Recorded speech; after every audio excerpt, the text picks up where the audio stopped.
the founders were not a monolith. They did not agree with each other, but they also had enormous respect for each other and for notions of government and citizenship and community. Service is really everywhere. It's the hidden connector that brings people together, and without it, it just wouldn't work. You really have to stick to the idea that this is honorable service, if you make it so. There are so many ways to serve at every single level, and when we serve, we have the capacity to do every single bit of it. What a great opportunity we have as we celebrate 250 years. Everybody can be great because anybody can serve.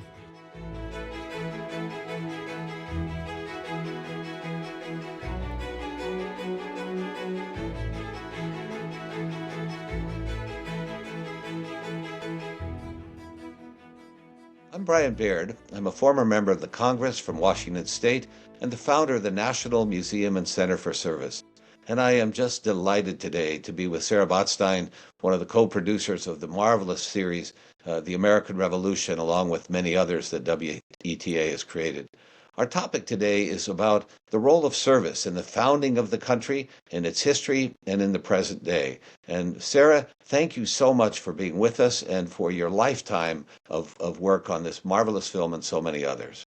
Thank you so much for having me. I'm really honored and thrilled to be here. And I think at the heart of so many of the films that Ken and Lynn Novick and Dayton Duncan and Jeff Ward and I have made over the years at Florentine Films, at the heart of those films is this notion of service and citizenship as it pertains to American history. And I've had the great privilege of working with Ken since 1997 and have worked on 3 of the big series about war, American wars, World War II, Vietnam, and the American Revolution most recently, and feel very privileged to have spent so much time with military historians, active duty military, retired military, and then bringing to life those who are no longer with us in films like we just did in the American Revolution.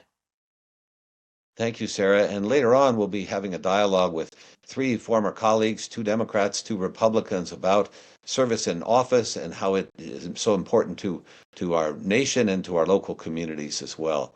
Sarah, you know, I was watching the program last night for the second time through, and 2 things occurred to me. The first was, I still want to know how it turns out. You have managed to take a story that we sort of know the outcome at the time, we thought we did anyway. And it's still continuing to this day. And the other is, I thought, my goodness, Sarah and David and Ken and the whole team have spent, I think, more than 9 years working on this one film. And that's, as you just mentioned, that's on the heels of the prior films. You have immersed yourself so deeply in telling the stories of people who have served under the most difficult conditions imaginable. In the latest film, can you share sort of how that was manifested in the founding of our country, as you read and studied all these stories, many of which we didn't see because there wasn't room in the film? How did that touch you personally, and what were the take-home lessons about that?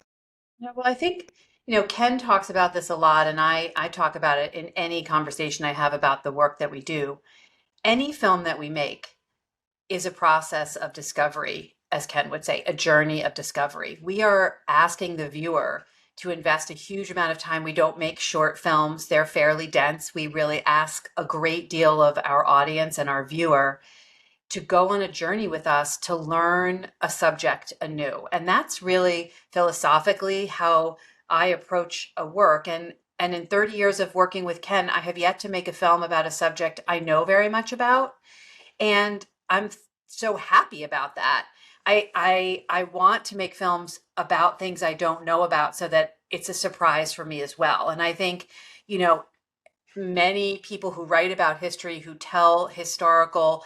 make historical films, work in the world of history, often say that the job is to try to make your audience feel like it might not turn out the way you know that it did. And to bring the people from the past to life, because they certainly didn't know how it was going to turn out.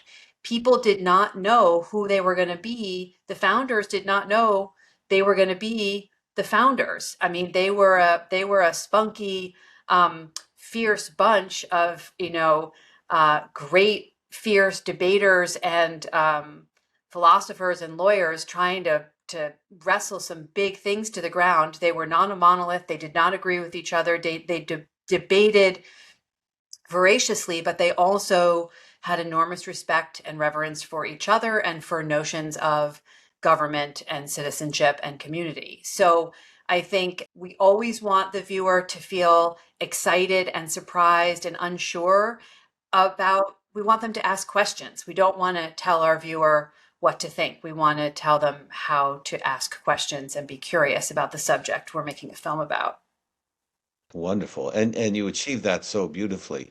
And you know, that theme of discovering something new about something you already thought you knew something about. I want to expand on that a little bit Yeah. in the context of service. You know, the document of our founding, the Declaration of Independence and the Constitution have so many powerful messages in them. But one that I think is too often overlooked is the message of service. Yeah. And as you know so well, and it's in the film, the Declaration of Independence ends with what may be the most powerful call and commitment to service ever written. We mutually pledge to each other our lives, our fortunes, and our sacred honor. Wow. I mean, Wow. could there, I don't know how you beat that. And they lived it. They didn't just say it. It wasn't a talking point. There was a commitment that could cost them their lives, and they made it and they lived it. And then the Constitution follows with we, the people of the United States of America, in order to form a more perfect union. Another service theme. You saw that not only in the men and women in uniform, but in all sorts of others, including enslaved people, including women, including Native Americans. Talk about how each person was not just there to say, what's in it for me, but what's in it for we? We're giving this so that others can enjoy this. Can you share that, the importance of that? Because you saw it from so many perspectives. Here's something that felt really important when making the revolution. I think we as a collective nation know very little about the American Revolution. And one of the things we know very little about is how long it took. That it was a very long and very brutal and very bloody civil war.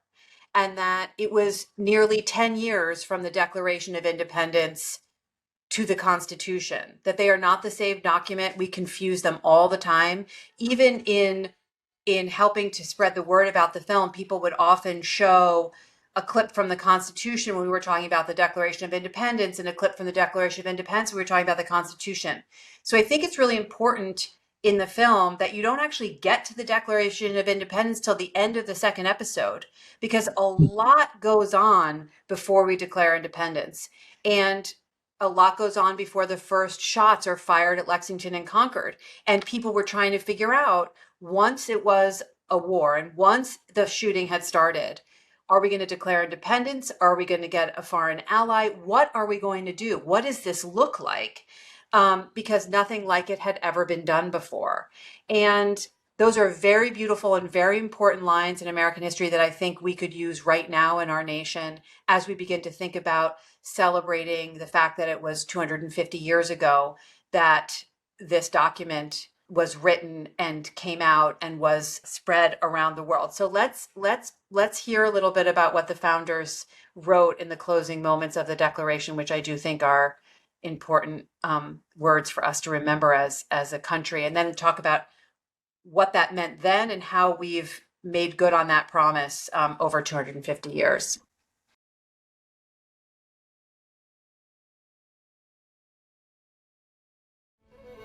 The Declaration of Independence was formally ratified on July 4th, 1776.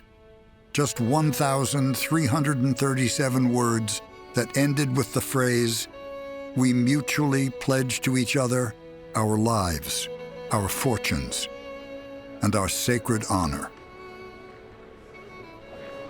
When Rhode Island delegate Stephen Hopkins, who had palsy, signed the document, he is said to have remarked, "My hand trembles, but my heart does not." Wow. It still Pretty gets good. I think in 2025, if you're imagining the people who signed the Declaration of Independence had huge fortunes. They were very important people, and they were willing to give it all away in service of an idea. And that, I think, is a big thing that just when you're teaching a social studies class in 10th grade and you say that, everybody goes, what? So I think you were really wise to bring up that moment in the film and in American history. Thank you, Sarah. And it's such a beautiful piece. The other thing that's so important about the film and about our history is it wasn't just a revolutionary war, it was a revolutionary idea, as you just said. And that idea was that people can govern themselves.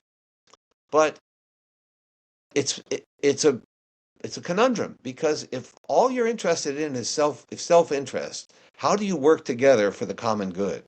And how can a democratic, constitutional democratic republic possibly succeed if everybody's saying, how can I get elected to enrich myself or to have power over the other guy? And there's two powerful quotes in the film, in the documentary. One, where Professor Wood, I think, if I'm not mistaken, talks about the role of virtue. And this is not just, let's fight a war so we can do whatever we want. This is, how can we cultivate virtue? And then John Adams has some doubts about that. Do you want to talk about that, and maybe we can roll those clips as well? Yeah, we should roll John Adams first, because he's worried about it before we even write the Declaration of Independence. And I think that's, again, I was speaking earlier about how the founders are not a monolith. They did not agree with each other, and they had great debates amongst themselves that went on for years that are very useful, I think, now to look back and read, because so many of the things that we continue to wrestle with and have wrestled with for 250 years were things that they were arguing about. To your point, how can you be a nation to inspire individuals to do well and gain great power and wealth and strength, but also be part of a community? How do you balance state and federal power?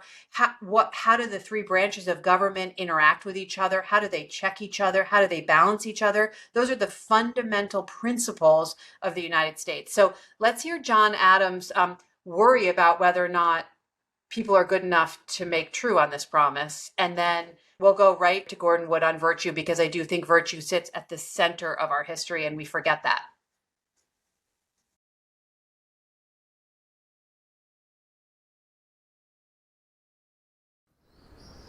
If we must erect an independent government in America, a republic will produce strength, hardiness, activity, courage, fortitude, and enterprise. But there is so much rascality, so much venality and corruption, so much avarice and ambition, such a rage for profit and commerce among all ranks and degrees of men, even in America. But I sometimes doubt whether there is public virtue enough to support a republic. John Adams. So there's John Adams, very worried. And then let's hear Gordon Wood talk about the importance of virtue from episode 4.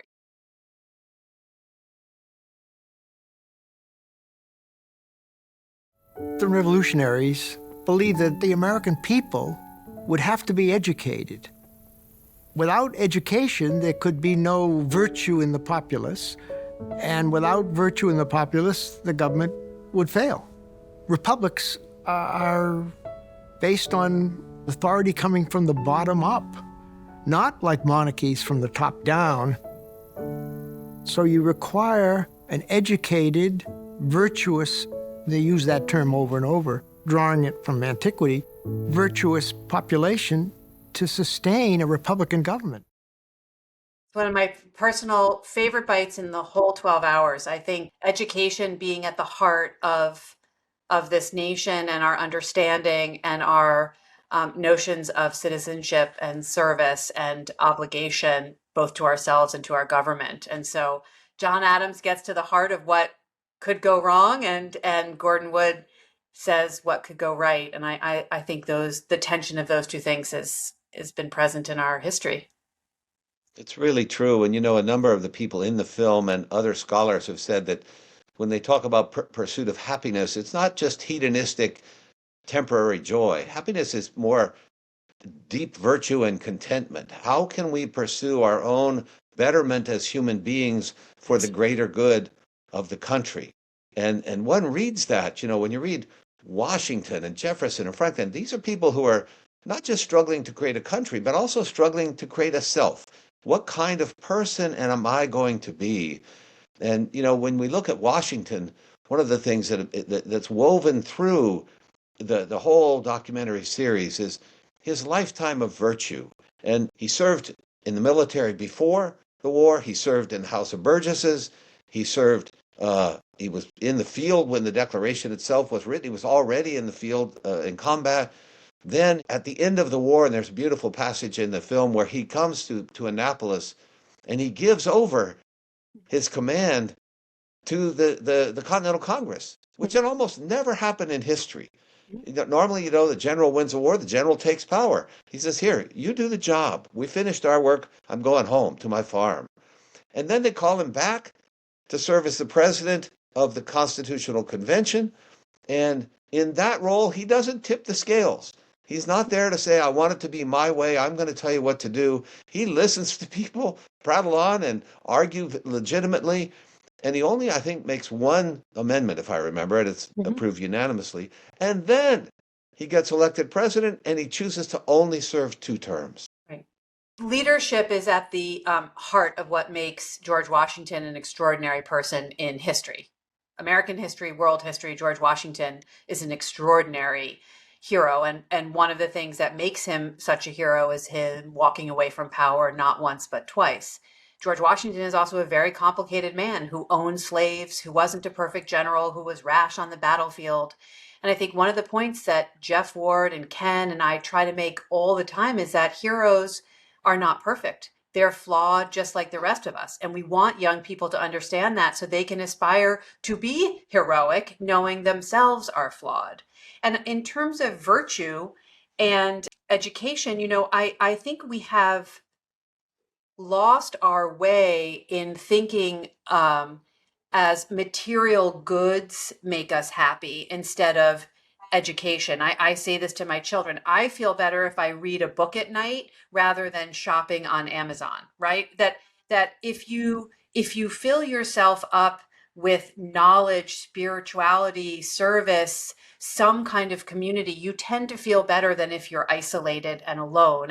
And I think education for all people was so central to, and has been so central to, the American experiment, to what makes America a great country. Look at our universities and colleges. Look at what happened to educating Americans after the Civil War, after the 1920s, and after World War II. Those are 3 huge moments in what happens in American education that is unique and exceptional. And we need to remember that. Absolutely. And while we talk about the leaders and the founders, etc., one of the other beautiful things that is just infused in the whole documentary is it's not just about the great man theory. No. There are plenty of those, but there are also average people, pretty young children, women, enslaved people, Native Americans, etc., who are saying, what part can I play in this? Right. So the Declaration of Independence, was for white propertied men in 1776, but it had enough flexibility, as Maggie Blackhawk, the great legal scholar, says, and enough inspiration behind some of its messages that the people who were left out at the beginning used the great machine of America and American history and American government to make those things real over time. So it took 140 years for Donna, Ileana, and I to be able to vote, but we got there. So I think you have to tell history in a way that is inspiring, not shameful, to inspire people to make good on the promises that, again, our founders were debating, good and bad, right and wrong, 250 years ago. And education and virtue are not for the elites, they're for everybody. Women are more than half the population always, and they did an enormous amount during the American Revolution. Their story is often left untold. The story of what women do during all wars is often a side story, and they are at the center of what happens in every war. You need to understand that a mother is behind everyone who dies. The women have to do things they've never done before. They're tested in war all over the world throughout time, and it's an exceptional part of our history, and we can all take a lot of inspiration from it. Well, and the history of the country is not just of people getting their rights, but also getting the right to participate and contribute. They always had, but we haven't told that story very well. I think you have in this film and in others, but I think it's as a society, we've neglected that. The last question I want to ask, Sarah, if I may, and two Right. questions. The first is, I really believe that service unifies. Mhm. That when we commit ourselves to something greater than self, to the common good, Mhm. it brings us together. Even in hardship, even with personal sacrifice, and the film's replete with those examples. How do you see that in the day of that period, and then in our nation since through the other film? Not just in times of war, but unifying us in times of peace, in times of crisis. How does that fit with the broader theme of the founding of our country and this notion that human beings can govern themselves without a sovereign telling them what to do? It's a great question. I think I'm going to play two people to talk and we'll jump off from what they say. Annette Gordon-Reed and Vince Brown, two historians at the very end of the 12 hours, have two messages for the American people about sort of answering your question. So let's play the last two bites and then I'll tell you what I think, which is a version of what they say.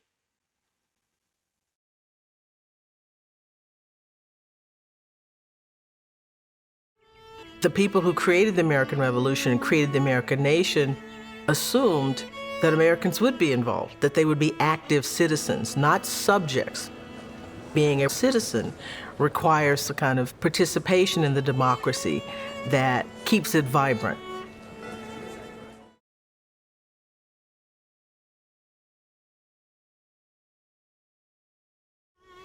The idea that government derives its authority from the consent of the governed was pretty radical.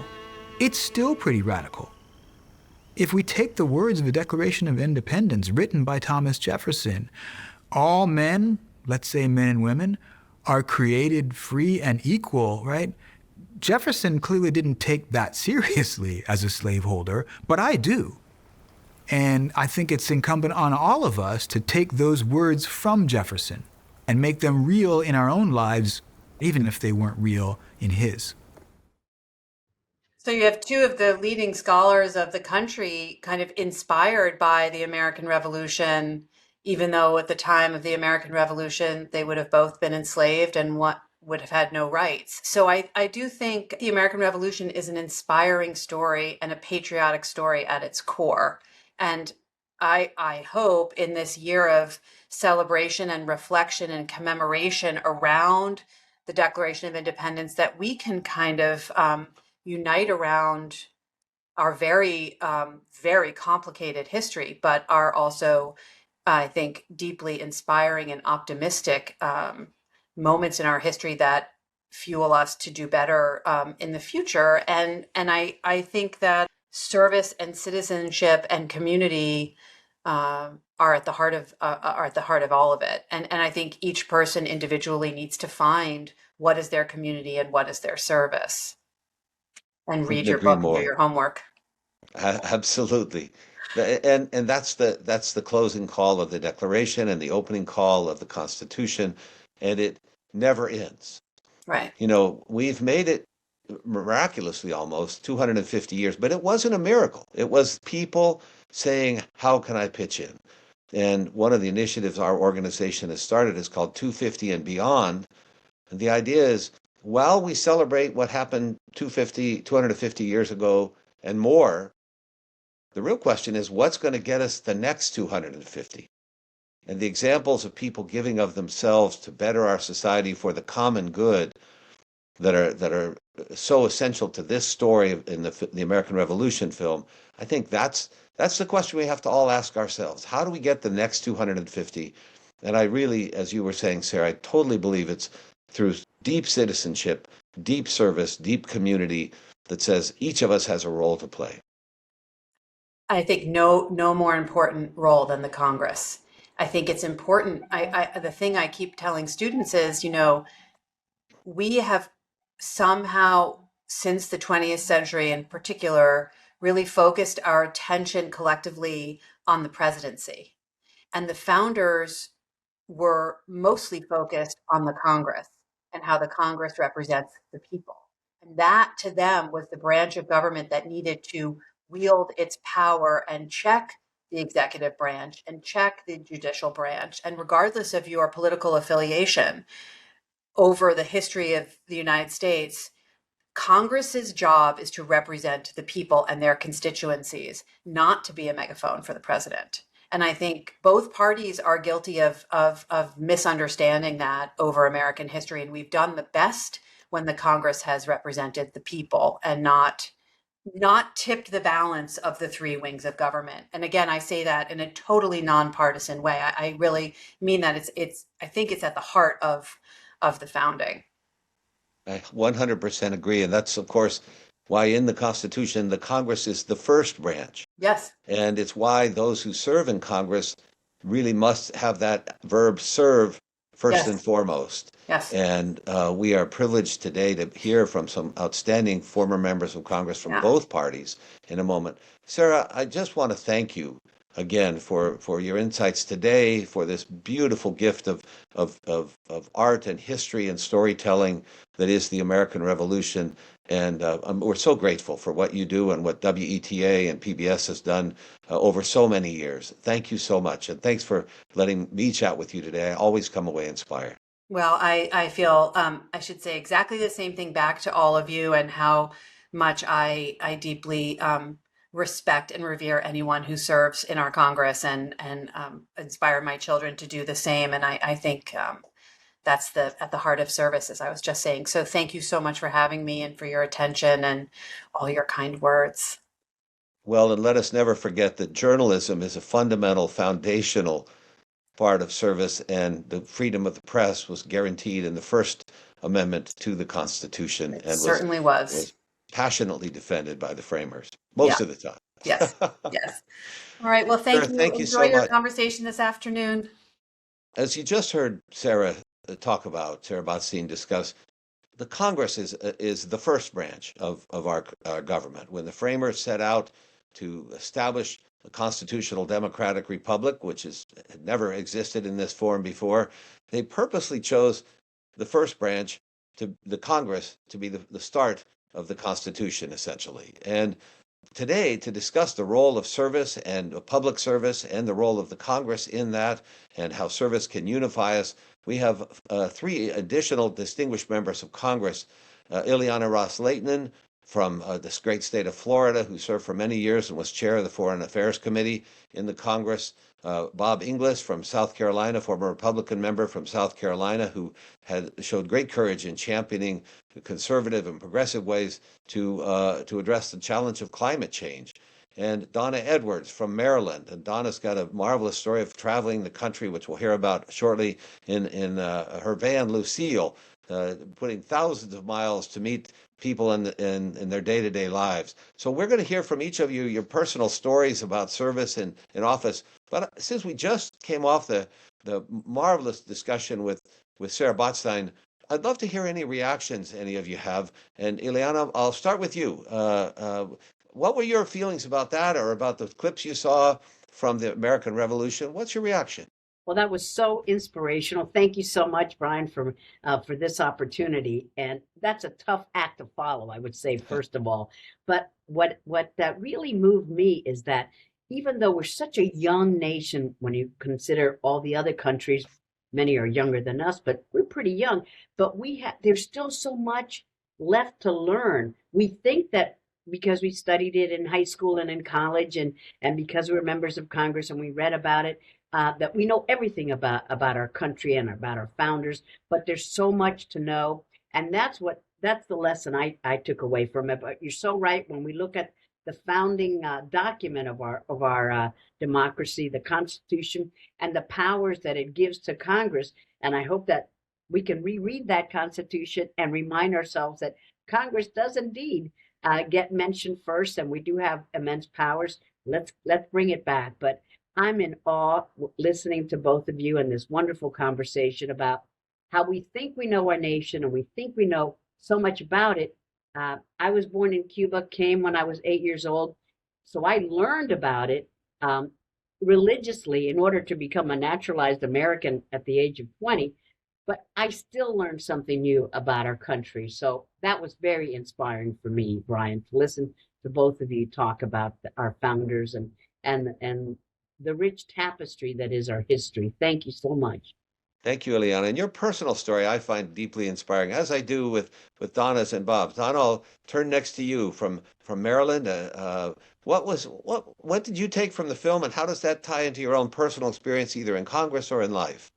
Well, thank you very much. I'm like Ileana, I was incredibly inspired both by the clips that we've seen, but also the entire film. But one of the things that I took from it, I've always been interested in this idea of perfection, perfect leaders, perfect nation. And to hear her talk about the founders and their sometimes personal imperfections, but the willingness to invest in an idea of perfecting the union and working toward a more perfect union. I always find that very intriguing. I grew up in a military family. My dad served nearly 30 years in the Air Force. My grandfather served through World War II. And they were willing to go and fight for liberation and freedom on behalf of a nation where they didn't even have the right to vote. And so they were inspired by this idea of service toward a more perfect union, even as it hadn't been perfected then. And I think that that is what has also inspired my service. And it's one of the things that was my big takeaway from the film. Very, very powerful personal story, Donna. Thank you very much. And Bob Inglis, a former Republican from South Carolina, former Republican member of Congress, and talk a little bit about your reaction, Bob. South Carolina factors in, as does Maryland. Florida wasn't quite in the film yet, except in a little bit of a part, but it got there over time. But Bob, South Carolina played an important role, and what's your reaction to the film? I think, you and Sarah were right to focus on virtue. And there's a lot of conversation right now in our country at 250 about norms and the importance of norms. And, John Adams is quoted as saying, "Our Constitution is meant for a moral and religious people and is wholly inadequate to the government of any other." And I think what he's talking about is just this reliance on this concept of virtue and norms. When those are broken, it's really a problem because, then you've got to go sort of try to plug all the holes in the dam where the water's coming out. And as you pointed out, Brian, when these fellas, and they were all fellas, pledged their lives, their fortunes, and their sacred honor, that they really meant that sacred honor thing. And, all of us have been called honorable, the honorable so-and-so. And what I tell current members of Congress is, it's honorable if you make it honorable. If you don't watch yourself, it's not honorable. And so you really have to sort of stick to the idea that this is honorable service, if you make it so. Beautifully said. One of the elements of that is what an audacious thing it was to say, we're going to entrust the people themselves with their own government. And, there's that marvelous scene in Hamilton where the king is sort of aghast at this. How can you do that? And how can a leader voluntarily step down? And a lot of precedents were set there. But how do you see this, when you approached the job personally, this role of service, and you talked about honor and more perfect union, Donna and Ileana, your sense of similar. How do you see that, and how do you translate two things? If you're giving new members of Congress any insights, but also the public, recent polls, and for the last decade or so, Congress is not thought of very highly. And sadly, I think that's part because people don't see Congress as meant to serve the people right now. They are suspicious of the motives and the conduct of members of Congress. How do we recapture that and reclaim the purpose for which the framers created the institution? Donna, let's ask you to start this time. And I think about this often because I've spent my life and my career in the nonprofit sector, in service in a whole bunch of different ways, including my service in Congress. And, I told you about how I grew up. And so service was kind of in our bones. But when I was 18, I think it was the 1976 Democratic Convention. And one of the most inspiring to this day, powerful speeches I've ever heard was Barbara Jordan. And all through her speech, she talked about nothing but the service of the common good. And I think that when leaders are serving the common good and not their personal good, that it actually works to all of our benefit. And so I guess my message would be, think about the common good so that we all have a shared purpose. And then, we will reap the benefits of a vibrant democracy where ordinary people are invested in their government because the government is about them too. Beautifully said. Bob? I'm firmly of two minds on this topic. On the one hand, we really do want leaders to pay attention to us, to be our representatives. On the other hand, we want them to lead. And sometimes when you're leading, you get shot in the back, by your own people, actually. Because, hey, that seems weird. That's different than what we're used to hearing here in our tribe or whatever. So you can fall on the field because you actually led. So we really are sort of, as a people, I think we're of a split mind on that. Do we really want somebody to represent us? Probably so, but we also want them to lead us and to say, really, we should go from A to B, and I'm going to lead the way.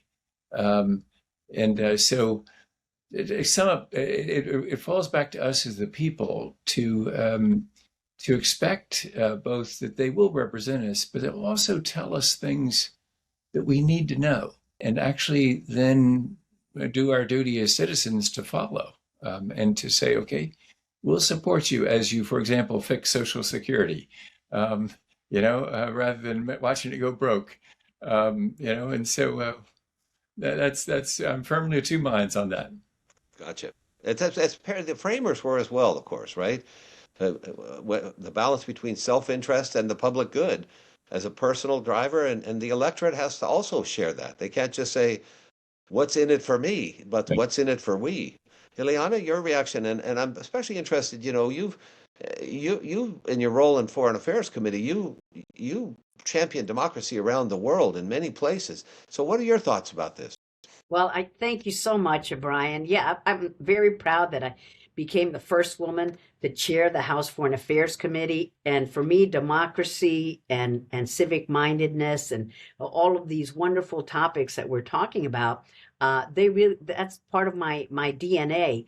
And it really has a lot to do with the spirit of service that our founding fathers, and they were fathers, but there were some others there, instilled in us. And I had a Zoom meeting earlier this week with a passionate young man, a student who's so interested in public service. And I know that we all have a bad rap now. Public service is not looked upon favorably, but I was relating to him the immense generosity and the opportunities that America offered to me and to so many people who I was so proud to represent in Miami, Florida. And serving on that Foreign Affairs Committee with the late Congressman Tom Lantos, who's the only Holocaust survivor to have ever served in Congress. He was chair of the Foreign Affairs Committee when I was what's called the ranking member, meaning I was the top Republican. And before every hearing, Tom and I would look at each other and we'd say, is this a great country or what? Just whisper to each other, because Tom was born in Hungary, became a naturalized American. I was born in Cuba, became a naturalized American. And here we are two naturalized Americans leading the fight for the foreign policy of our nation. And that says so much about the spirit of service and opportunity that our great nation offers. It doesn't say anything about Tom or Ileana. It's about this country. And many countries around the world look to us as hope for freedom. And the people in my native homeland of Cuba have been fighting for freedom and democracy for well over 6 decades. But in my role as chair of the Foreign Affairs Committee and a member of the Foreign Affairs Committee, I led so many efforts to promote freedom and democracy and to hold accountable those in power who oppress their citizens. So this fight for freedom, liberty, opportunity, that's a fight for all Americans. And you don't have to be a member of Congress. You don't have to be chairman or ranking member. And there's another great quote that I love, and it says, "No work is insignificant. All labor that uplifts humanity has dignity and importance and should be undertaken with painstaking excellence." And I think of my parents. My mom worked in a hotel kitchen, which we were very happy about because she brought home food to us. We were a poor refugee family like thousands of others. And my dad worked in a laundry, and he was a University of Havana college graduate, came to the United States and was picking up people's dirty laundry. And he said, all work is wonderful. What a great opportunity we have to live in this great country. And I never forget that. And the people I represented never forget that. There's just, whether they're Haitian or Cubans, wherever they come from, they're just so grateful. And I hope that more people get inspired to run for office.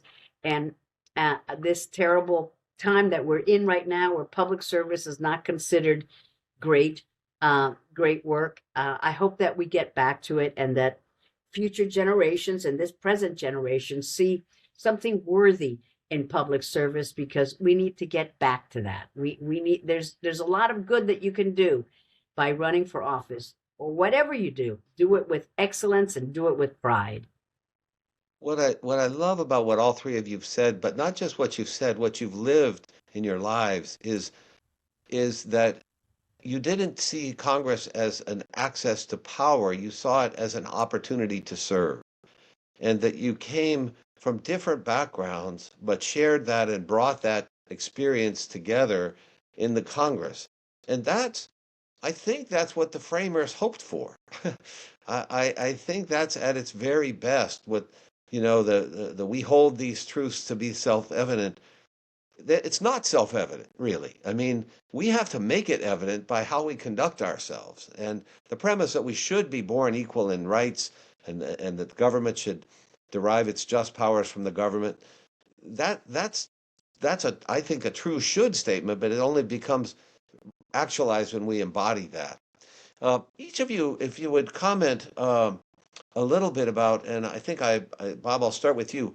Again, this question of how you see service playing out in your own life. You've got, I know, a powerful story we will share at the end of this, but broadly, in your time in office and in your time since, how do you see service? I'll ask each of you that question. How do you see service as playing out in your communities, but also how can it help us get to that next 250 years?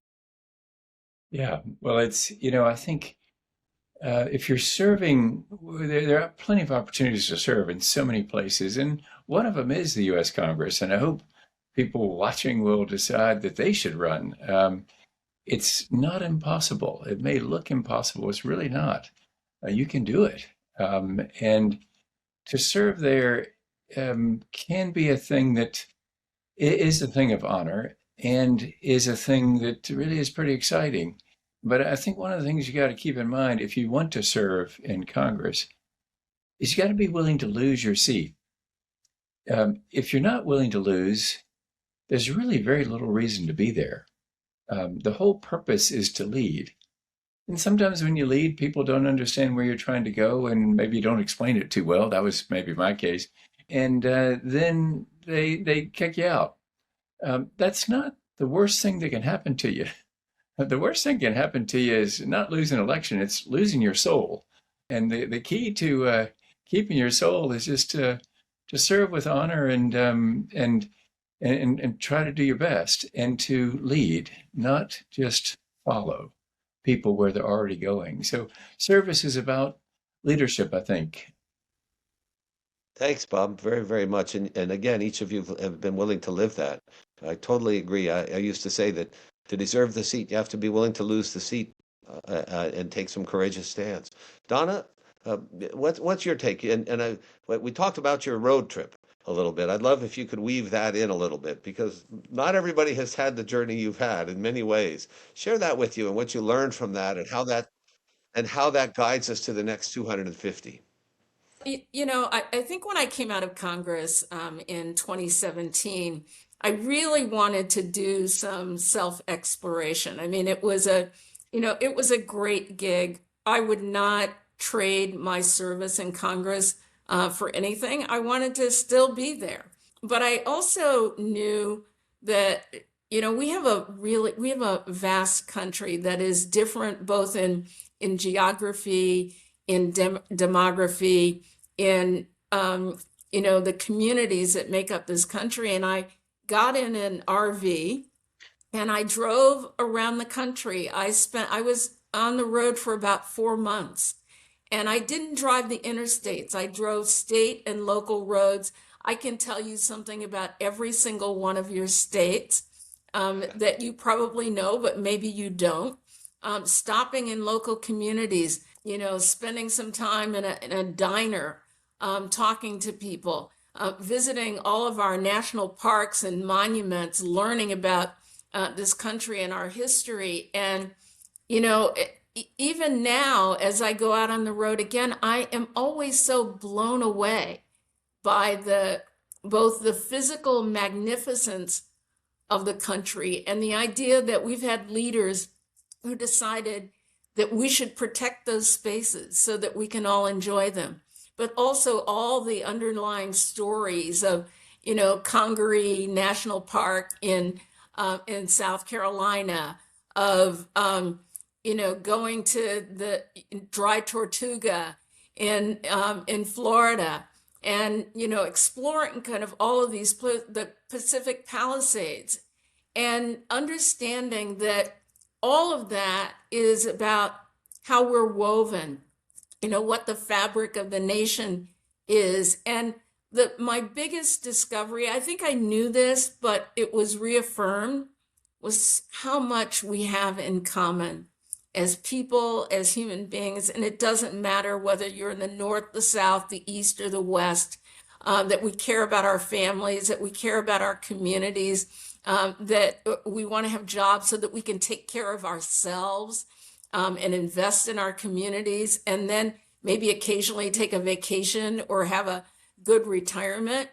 These are shared concerns and values that we have. And I think very often, especially sometimes in the Congress, we can forget that we have shared values.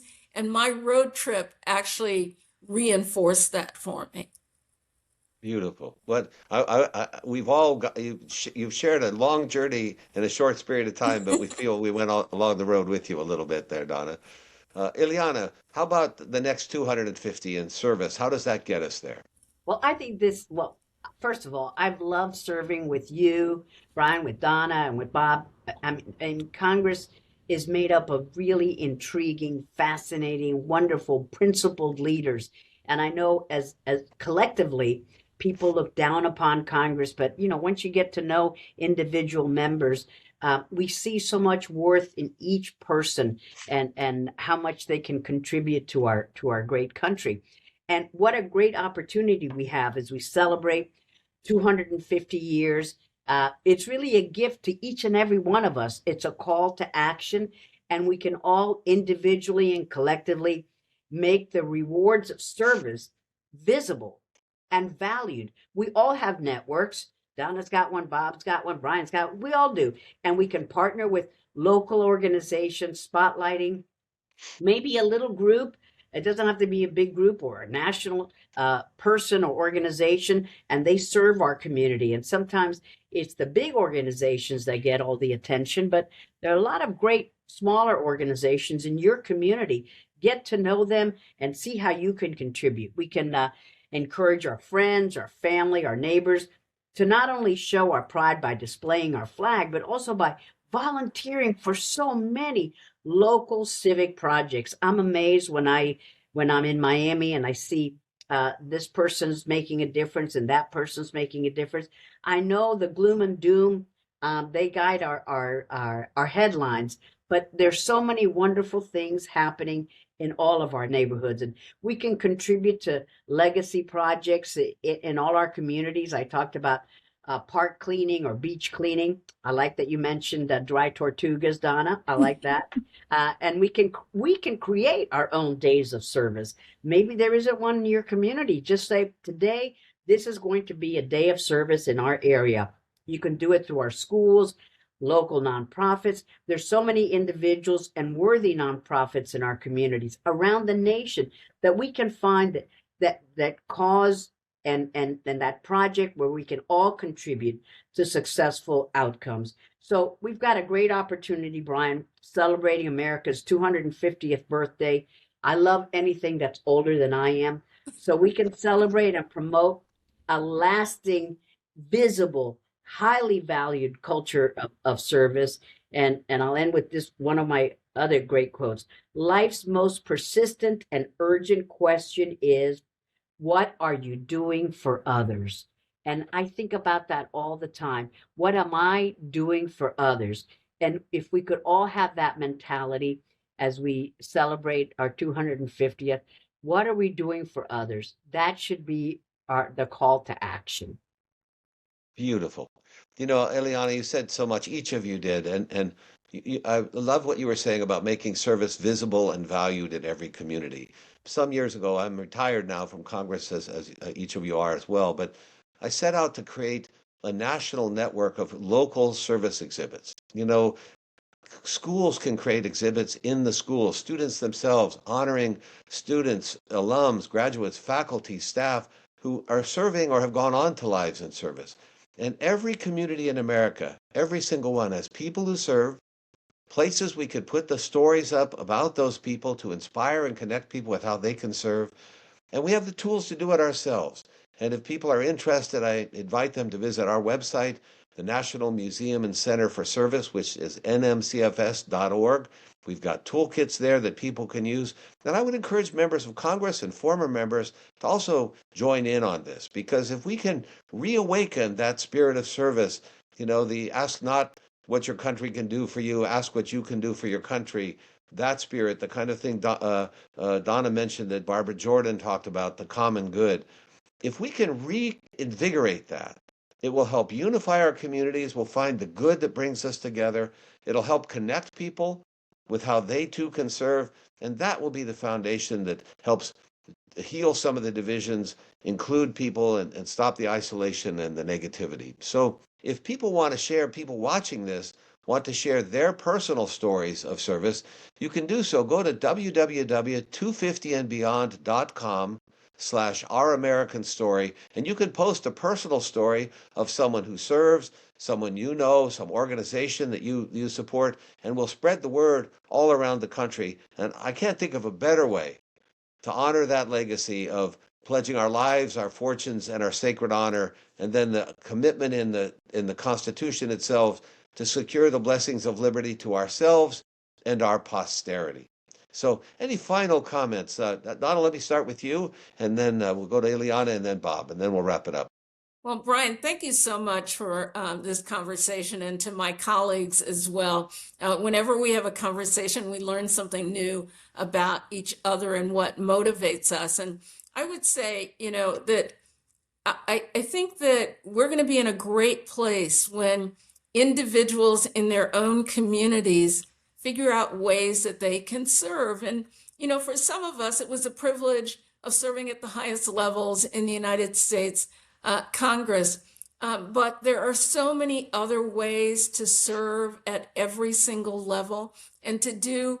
And what makes us stronger is that we're doing the big things, but we're also doing the little things. We're fixing the roads in our communities. We're teaching English as a second language We're solving, the problem of climate change. These are small things and big things. And when we serve, we have the capacity to do every single bit of it.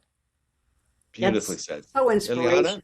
Thank you, Brian. Thank you for this opportunity, and it's great to be with all of you, with Bob, Donna, and Brian. Wonderful, wonderful colleagues and good friends, bipartisan. I don't think you could find out who is a Republican and who's a Democrat and what we've talked about. So much unites us, but we talked about what a great gift we have with this 250th anniversary, and I bet you everybody who's listening in and viewing us, there is some project in your community that you're undertaking to celebrate 250 years. We have one in Miami-Dade County. People are signing up, and like Donna said, in big ways and in small ways. Everyone can make a difference. So find out what's going on in your local library. What a great resource that is. In your neighborhood school. Find out, hey, do you have an America 250 committee? If there isn't one, start one. You could be that leader. So don't wait for someone else to do it. Become that leader and start an America 250 committee in your neighborhood, in your block, in your community, and you can celebrate our nation's founding in a very significant way by improving people's lives. Thank you, Ileana. And if people want to learn how to create posters and displays of service in their own community, we have a nonpartisan, non-political initiative called 250 and Beyond, 250andbeyond.com. Go there and you look at resources. There's a whole toolkits that schools have used, communities have used, like you're saying, Ileana, to tell the stories of service in their community in an enduring way, not just as a one-off for this year of celebration, but have enduring, always updating, always renewed exhibits all throughout your community. Bob, final word from you.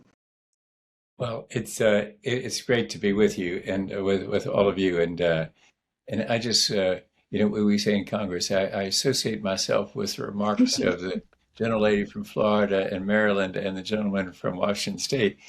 All what you've all just said is true. Is it this? If we don't like something that we see right now, well, you can change it, and you can change it and make it better. Particularly following that thing that Ileana was talking about serve somebody else, help somebody else.